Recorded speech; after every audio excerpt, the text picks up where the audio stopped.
Usually, when someone mentions evergreen plants, I'd guess that most people immediately think of needle-foliaged trees like pines and spruce and fir, things like that. Or some people may think of plants in the Cupressaceae, which are also evergreen, like junipers, cypress, and arborvitae. Now, these are all good examples of coniferous evergreens, or the cone-bearing evergreens. But we also have a group of evergreens that are quite common in our landscapes, and those are the broadleaf evergreens like we've got right here. Things like southern magnolia, the euonymus, boxwood, and the hollies. Well, these plants are, again, quite common in our landscape, and it's really quite obvious why they're not called coniferous evergreens and why they're called broadleaf evergreens. Their leaves are round or oval, and they're not narrow or linear. They're much wider. They also produce fruits. They don't produce cones. Well, of the broadleaf evergreens, the hollies are a group that are particularly diverse and versatile. So I just like to take a little time and share with you some information about some of our more common hollies that are grown in Oklahoma.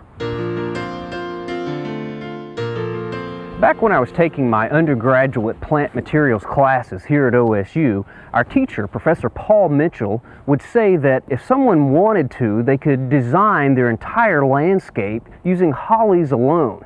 There are so many different sizes, shapes, and forms of the plant that you could do all different kinds of things in your garden. There are hollies that grow into large trees. We have several that are shrub-like. There are a few species that only get a few inches tall and creep along the ground like ground covers. There's even a species in Colombia that is a climbing vine-like plant. So as you can see, there's lots of variety. The shrubs of hollies are also quite different in their growth habits. We have several that are rounded or have a mounding growth habit. We have those that are conical or cone-shaped. We have some that are upright or columnar in growth habit. And then we even have a few that have sort of a weeping habit. There are also several different species of holly. In fact, there are over 800 different species of holly throughout the world. And you add to that number all of the man-made hybrids and then all of the selected cultivars. And as you can see, the number of hollies is just an incredible high number. Well, it's no wonder that there have been entire books written about hollies alone, like this one right here by Fred Gall. It's called Hollies, the Genus Ilex. And as you can see, it's a very thick book and has lots of really good information about hollies and can tell you pretty much everything that you would really want to know about these plants. And you know, this would probably make a really good Christmas gift for the gardener that has about everything in every type of plant book. Well, the hollies that we grow here in Oklahoma require pretty much the same cultural treatment. The plants like to be planted in full sun, but they are versatile enough to handle quite a bit of shade also. They will perform a little bit better in the sun as they'll have a better fruit show, and their growth habit will be a little more dense. Hollies like a soil that is well drained and well amended with organic matter, and they are versatile enough, however, to handle some conditions where the soils are a little heavier and not so rich. Hollies like soils that are also quite acidic.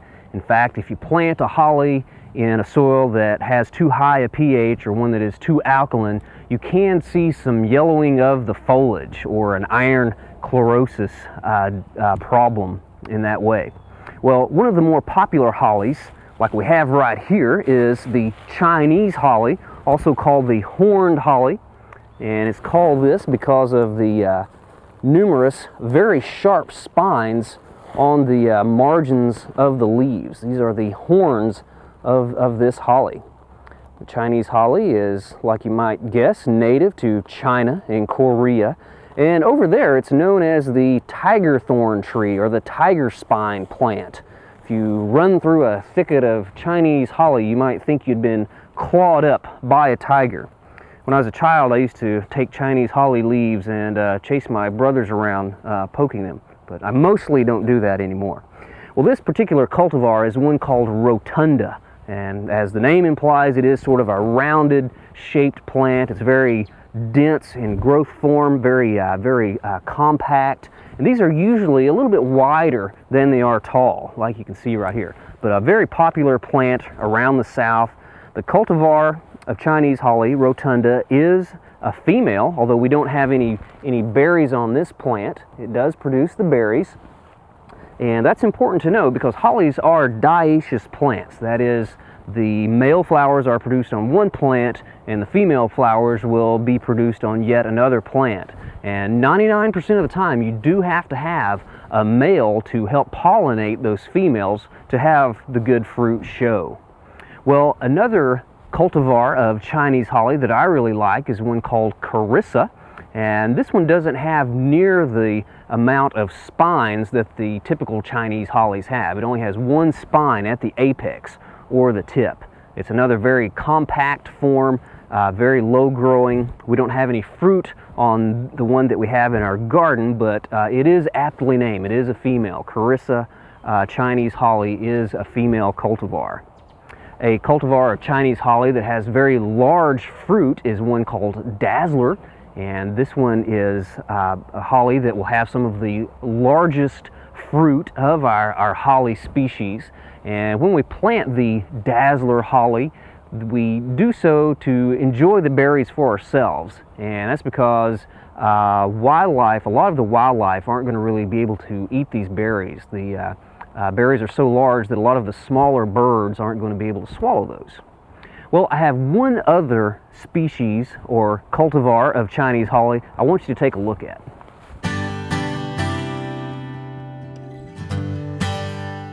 This cultivar of Chinese holly is the Dwarf Burford cultivar, and it is one of the most popular landscape plants in the South, used quite a bit.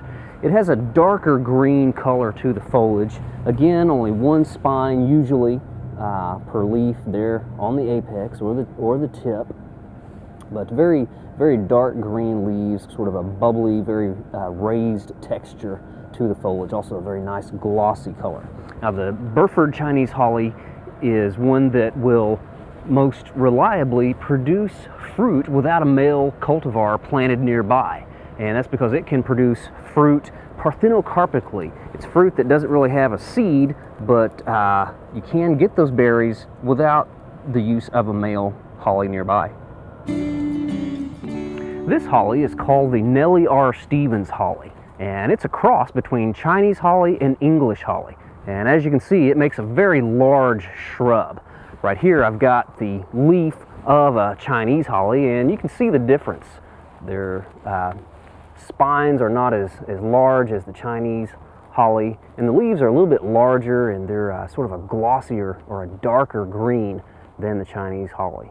And again, a very good show of fruit here. And the Nellie R. Stevens is another holly that will produce some fruit without having a male pollinator. Now, it will produce better fruit if it does have a male Chinese, any type of the Chinese hollies around to help pollinate the female flowers and produce this fruit.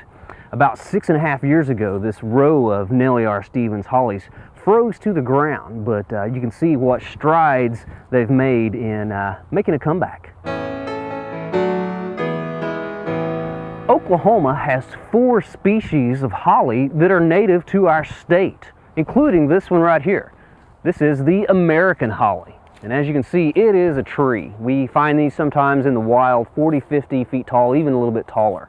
But again, native to the southeastern part of the United States, and their range makes it into the southeastern part of our state. This one is a male holly, doesn't have any berries, but you can see the foliage is sort of a dull green. It does have the spines, but nowhere near the size of the Chinese holly.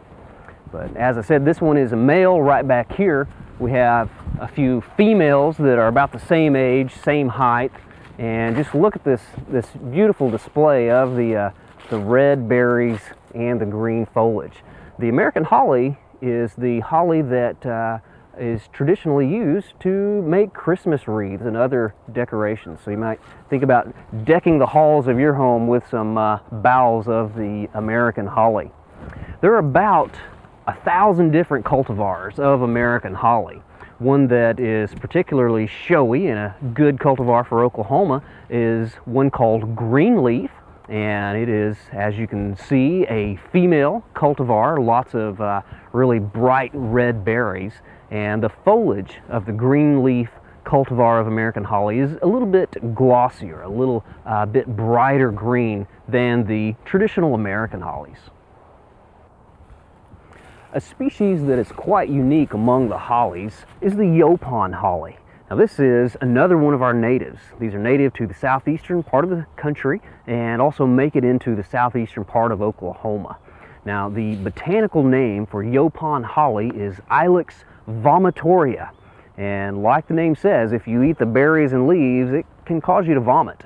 There were some Native American tribes that used to make an infusion out of the berries and the leaves and the small stems, and then they would drink this to cause the vomiting, and it was thought as a cleansing of body and soul.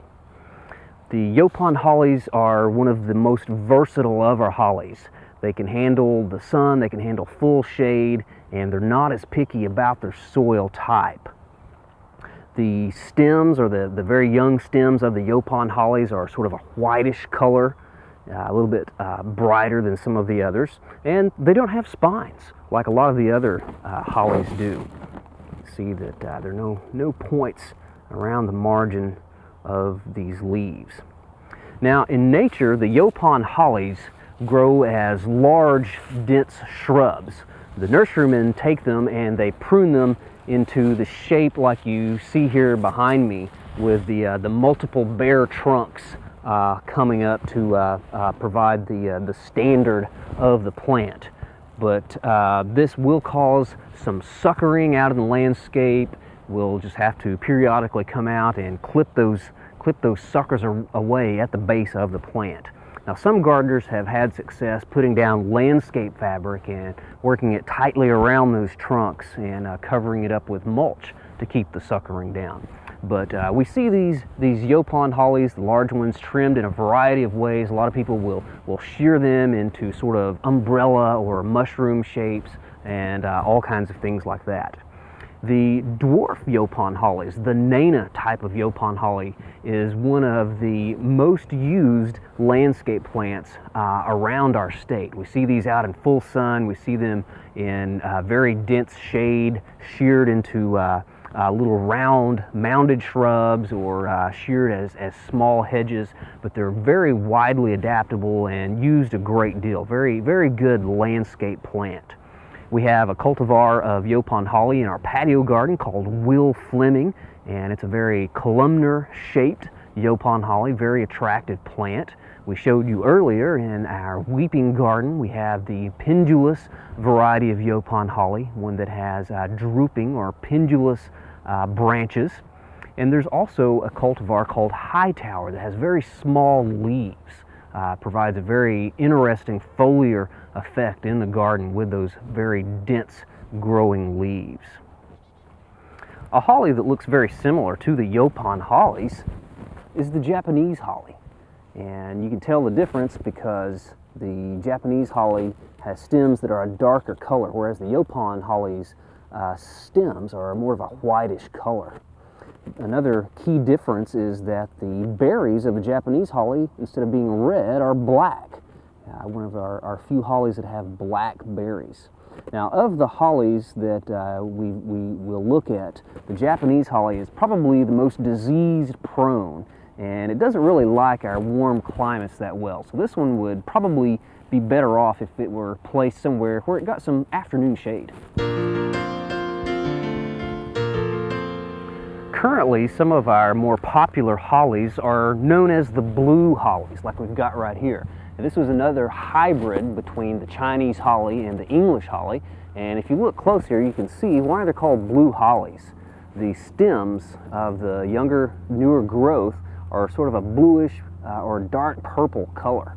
You can see that purple color in the stem, and also the petioles of the leaves and even the leaf veins on the other side have some purple coloration. And you get a little bit of purple or bluish coloration here on the top of the leaf, around the edge. And I really like the spines on these. They're not that sharp, and they have sort of a sawtooth pattern here around the outside edge. This is one called Blue Prince, and as its name suggests, it's a male. We have other Blue Angel and other plants like that we consider the females that do have some of the fruit. Not all hollies are evergreens, like this species. This is one of our native holly species, one of our most widespread native hollies. This is the deciduous holly, and it's getting ready to drop all of its leaves, and it will maintain this beautiful red fruit throughout a good portion of the wintertime, providing food for wildlife and giving us a really nice winter display. This is the cultivar Warren's Red. It was one of our former Oklahoma proven plants of last year. We hope you enjoyed this video. It's part of our OK Gardening Classics YouTube channel. You can also find more recent videos on our Oklahoma Gardening YouTube channel. And join us on social media for great gardening tips, photos, and discussion.